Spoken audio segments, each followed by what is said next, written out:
Psicobiografías. P.F. Skinner. Burrus Frederick Skinner, Susquehanna, Pensilvania. 20 de marzo de 1904, Cambridge, Massachusetts. 18 de agosto de 1990, fue un psicólogo, filósofo social, inventor, y autor estadounidense. Condujo un trabajo pionero en psicología experimental y defendió el conductismo, que considera el comportamiento como una función de las historias ambientales de refuerzo. Escribió trabajos controvertidos en los cuales propuso el uso extendido de técnicas psicológicas de modificación de conducta, principalmente el condicionamiento operante, para mejorar la sociedad e incrementar la felicidad humana, como una forma de ingeniería social. Biografía. Skinner nació en la rural Susquehanna, Pensilvania, Estados Unidos, hijo de Grace y William Skinner, un abogado. Se hizo ateo después de que un maestro cristiano tratase de calmar su miedo al infierno, que su abuela le había descrito. Su hermano Edward, 2 años y medio más joven, falleció a los 16 de una hemorragia cerebral. Formó parte del Colegio Hamilton en Nueva York con la intención de convertirse en escritor. Después de graduarse, Skinner pasó un año en Greenwich Village intentando formarse como escritor de ficción, pero pronto se desilusionó con sus habilidades literarias. Pensó que tenía poca experiencia y que le faltaba una fuerte perspectiva personal con la cual escribir. Durante este periodo, al cual más tarde llamó el Año Oscuro, leyó An Outline of Philosophy, de Bertrand Russell, en el cual Russell discutía la filosofía conductista de los psicólogos, especialmente de John B. Watson. Tras su frustrado intento como escritor, Skinner comenzó a interesarse por los comportamientos y acciones de las personas, lo que le llevó a estudiar psicología en la Universidad de Harvard, que en ese momento no era una institución a la vanguardia de la psicología, graduándose y doctorándose en 1931. Llegó a formar parte de la institución como investigador en 1936, y más tarde, desarrolló su actividad docente en la Universidad de Minnesota y después en la de Indiana, para luego volver a Harvard como profesor en 1948, donde ejercería el resto de su vida. En 1948, escribe el libro Walden II. Skinner fue objeto de muchos galardones a lo largo de su vida. En 1968, recibió la Medalla Nacional de Ciencia por el presidente Lyndon B. Johnson. 3 años después, fue premiado con la Medalla de Oro de la Fundación Psicológica Americana, y en 1972, se le concedió el Premio de Humanista del Año de la American Humanist Association. Justo 8 días antes de su fallecimiento, recibió la primera mención por una vida contribuyendo a la psicología por la American Psychological Association. Conductismo. La superstición de la paloma. La superstición de la paloma es un experimento ya clásico de Skinner que fue llevado a cabo en 1948. En este experimento participaron 8 palomas hambrientas, las cuales fueron introducidas en la llamada caja de Skinner. En esta, las palomas disponían de comida a intervalos regulares con independencia de la respuesta que emitieran. No obstante, en este experimento se observó un condicionamiento evidente en todas las palomas. Un aspecto importante de este experimento fue las respuestas condicionadas que adoptaron las palomas. Por ejemplo, una de las palomas aprendió a dar vueltas en sentido contrario a las agujas del reloj alrededor de la caja, otra paloma pegaba su cabeza a una de las esquinas superiores de un modo muy característico y un tercer sujeto desarrolló la respuesta de sacudir la cabeza. Cada paloma desarrolló una respuesta propia, idiosincrática. Tanto fue así que daba la impresión de que las palomas se comportaban de ese modo tan particular debido a que creían que su conducta provocaría la aparición de la comida. Nada más lejos de la realidad. Es por este motivo por el que a esta conducta se le denominó supersticiosa. La explicación que ofreció Skinner sobre este fenómeno apelaba al refuerzo recibido. Entendió que cualquiera que fuese la respuesta que el sujeto acababa de realizar justo antes de la administración de la comida, el refuerzo resultaría reforzada por la recompensa. De otro modo, de las múltiples respuestas que las palomas emitieran antes de la presentación de la comida, la que resultase, casualmente, contigua a la recompensa, sería reforzada. De ahí que cada paloma realizara su particular respuesta, idiosincrática. Es importante advertir que este procedimiento no es, en rigor, un procedimiento de condicionamiento operante. Es un procedimiento de condicionamiento clásico. La literatura científica ofrece experimentos cuyos resultados invitan a cuestionar la conclusión que obtuvo Skinner. De una parte se ha encontrado que, en un procedimiento como el utilizado por Skinner se generan patrones relativamente específicos de comportamiento que están en función de la proximidad al reforzador y de la especie animal utilizada en el experimento. En particular, algunos investigadores han observado que todas las palomas desarrollan respuestas idénticas, es decir, no idiosincráticas. Sin embargo, también es posible encontrar otros resultados que apoyan la explicación de Skinner al encontrar que cada paloma desarrolla su propia conducta distintiva. Sea como sea, la superstición es una conducta más o menos habitual en el comportamiento humano. El ritual de cambiar la suerte de uno a las cartas es habitual. Unas pocas conexiones accidentales al azar entre un ritual y consecuencias favorables son suficientes para establecer un mantenido comportamiento a pesar del hecho de que no haya reforzamiento causal. Estos comportamientos no tienen efecto real sobre la suerte de un sujeto, justo como en el caso donde la paloma era alimentada independientemente de su conducta. Rumores. Un rumor repetido muy a menudo postula que Skinner se aventuró en la experimentación humana poniendo a su hija Deborah en una caja de Skinner, lo que la llevó a la enfermedad mental permanente y un resentimiento amargo hacia su padre. Sin embargo, esto último es falso. De hecho, el air conditioner, juego de palabras en inglés entre condicionador de heredero y aire acondicionado, término utilizado para la cuna de Skinner, era calentada, enfriada, tenía aire filtrado, permitía tener mucho espacio para caminar y era muy similar a una versión en miniatura de una casa moderna. Fue diseñada para desarrollar la confianza del bebé, su comodidad, hacer que llorase menos, se enfermase menos, etc. Y, lo que es más importante, el tiempo que la niña permanecía en ella era similar al que cualquier otro niño podía pasar en una cuna normal. En 2005, la autora y psicóloga Lauren Slater publicó un libro, Opening Skinner's Box, Cuerdos entre locos en la traducción española de Concha Cardeñoso para la editorial Alba, donde mencionaba este rumor según el cual Deborah al cumplir 31 años denunció a su padre por malos tratos ante un tribunal de justicia, perdió el caso y se suicidó de un disparo en una bolera de Billings, Montana. Nada de esto es cierto, prosigue Slater, y sin embargo el mito persiste. ¿Por qué? ¿Qué tiene Skinner que nos inspira tanto miedo? Cuando escribía Opening Skinner's Box, Slater entrevistó, primero por teléfono y luego en persona, a la hermana de Deborah, Julie Skinner Vargas. Esta habló de su padre. Tenía muy buena mano con los niños, los adoraba, nos hacía cometas con cajas, e íbamos a volarlas a Monaghan. Nos llevaba al circo todos los años, y Hunter, el perro, era un sabueso y papá lo enseñaba a jugar al escondite. Preguntada sobre su hermana Deborah, contesta: es artista, vive en Inglaterra, está felizmente casada. Ha enseñado a su gato a tocar el piano. La propia hija de Skinner ha contestado en más de una ocasión a estas acusaciones. Desde el punto de vista skinneriano, estas formarían parte de todo un cúmulo de inexactitudes y malentendidos sobre el autor y pensamiento. Proyecto de la Paloma. Uno de los proyectos más curiosos y menos conocidos dirigidos por Skinner fue el llamado Proyecto Paloma, el cual consistía en entrenar palomas para ser usadas en la Segunda Guerra Mundial como proyectiles suicidas. Skinner advirtió que podía condicionar a las palomas para que siguieran y picotearan una figura determinada en busca de alimento, como un cuadrado o un círculo. Si colocamos ante la paloma una placa transparente en la que se refleje la figura de un objetivo, la paloma esforzándose por picotear la figura orientará su cuerpo y su cabeza hacia el objetivo.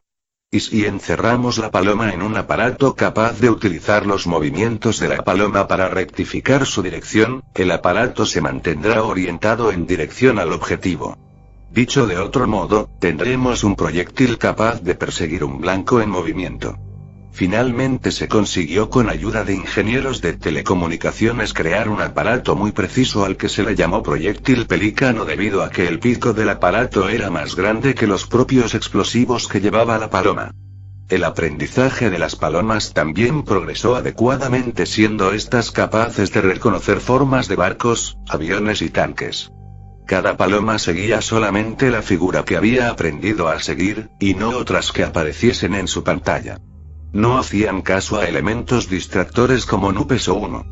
Llegó a conseguir que hasta 3 palomas trabajaran en equipo picoteando en dirección a un objetivo, para eliminar así fallos individuales, pudiendo viajar 3 palomas en un mismo proyectil. A pesar de que en aquella época en Estados no se disponía de ningún mecanismo para dirigir proyectiles y que este mecanismo funcionaba en el laboratorio, el proyecto fue cancelado al resultar algo grotesco y no ser tomado en serio. Teoría de Skinner. Análisis experimental del comportamiento. Skinner llamaba a su clase de conductismo radical. El conductismo radical es la filosofía de la ciencia del comportamiento. Busca entender el comportamiento como una función del medio ambiente del pasado. Un análisis funcional del comportamiento hace posible producir tecnologías del comportamiento. A diferencia de otras formas de conductismo menos austeras, no acepta eventos privados como el pensamiento, la percepción, o emociones no observables en encuentros casuales del comportamiento de un organismo. La perspectiva puede ser declarada de la siguiente manera. Lo que se siente o se observa introspectivamente no es un mundo no físico de conciencia, mente, o vida mental, sino el cuerpo del observador.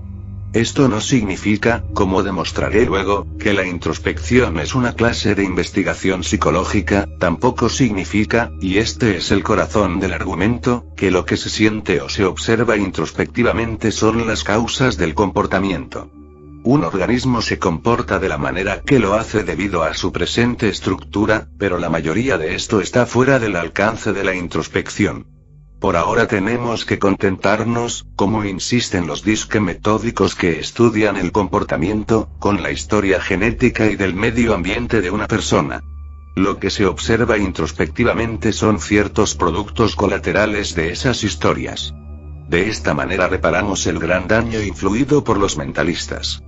Cuando lo que una persona hace es atribuido a lo que está sucediendo dentro de él, la investigación es traída a un final. ¿Por qué explicar la explicación?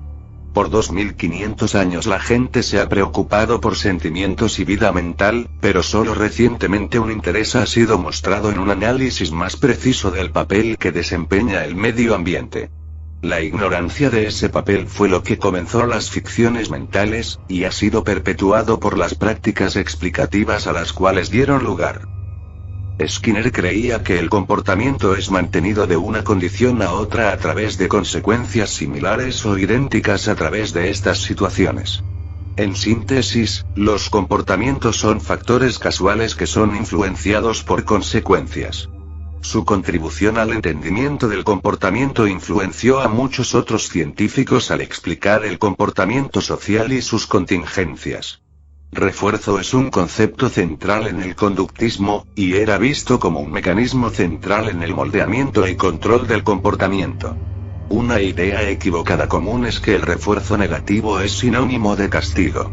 Esta idea equivocada es bastante fuerte, y es comúnmente encontrada hasta en conceptos escolares de Skinner y sus contribuciones.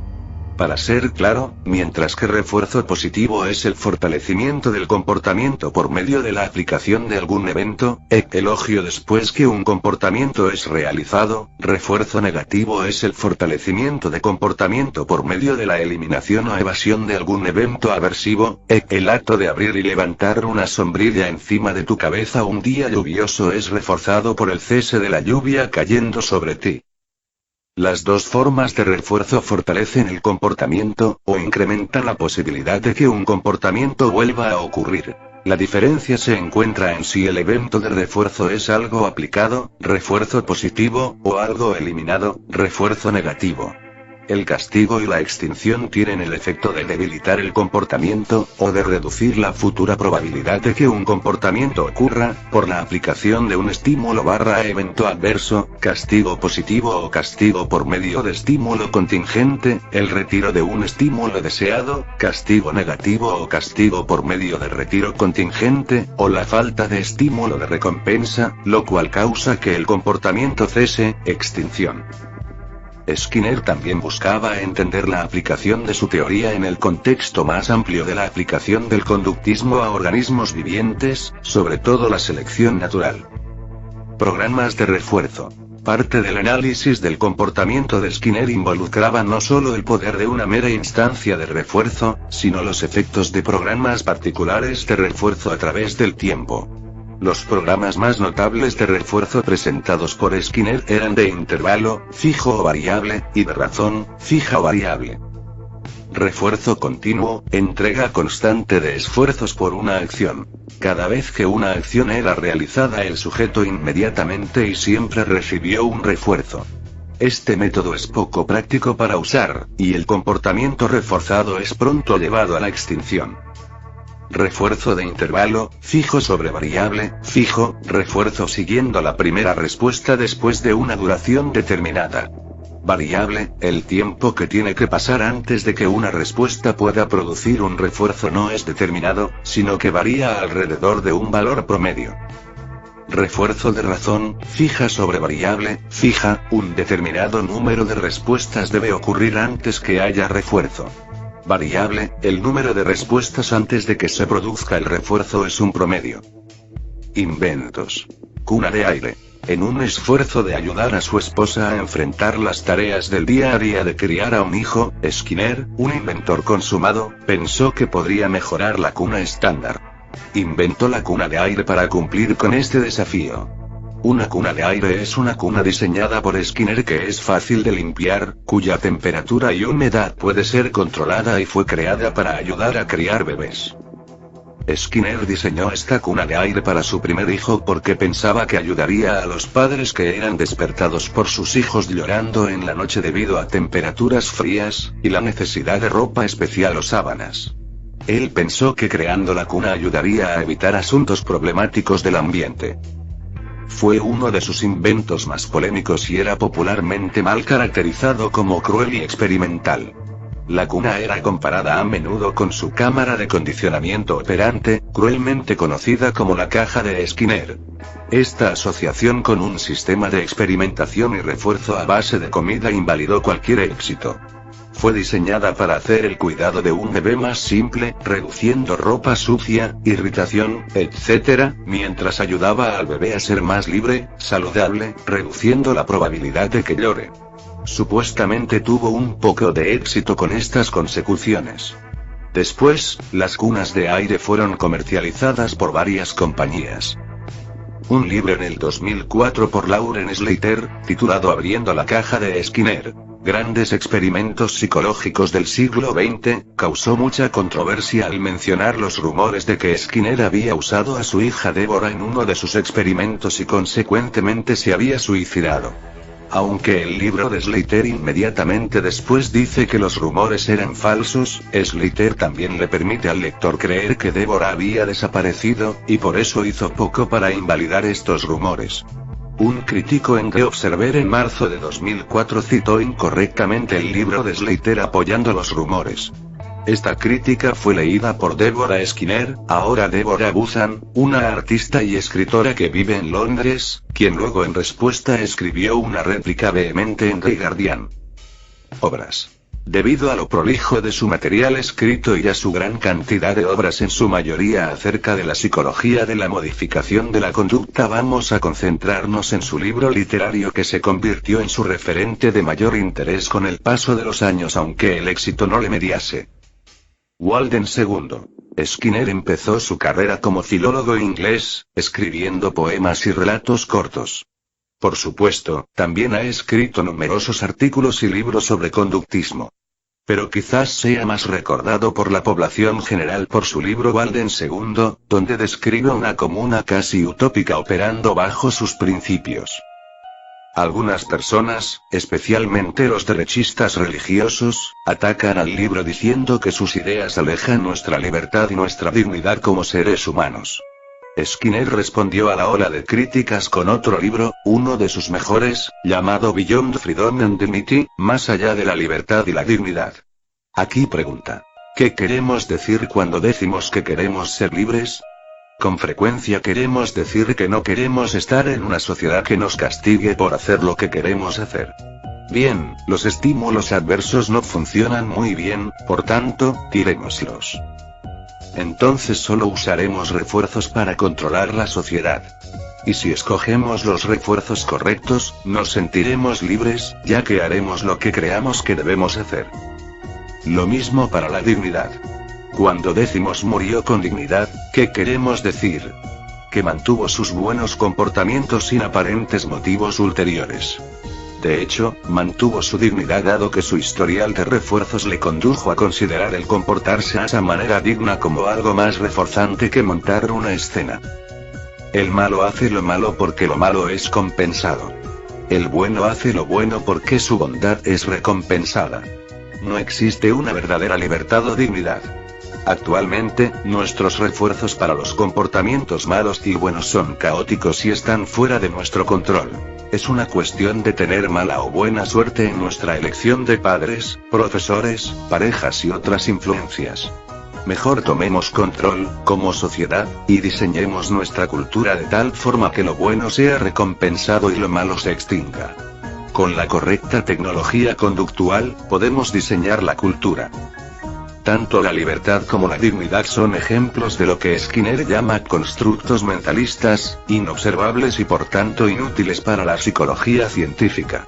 Otros ejemplos lo constituyen los mecanismos de defensa, estrategias adaptativas, autoactualización, el inconsciente, la conciencia e incluso cosas como la rabia y la sed. El ejemplo más importante es aquello a lo que llama homúnculo, latín para pequeño hombre, que supuestamente reside en todos nosotros y es usado para explicar nuestro comportamiento e ideas como alma, mente, yo, juicio, self y, por supuesto, personalidad. En vez de lo anterior, Skinner recomienda que los psicólogos se concentren en lo observable. Esto es el medio ambiente y nuestro comportamiento en él. Obras seleccionadas. El comportamiento de los organismos.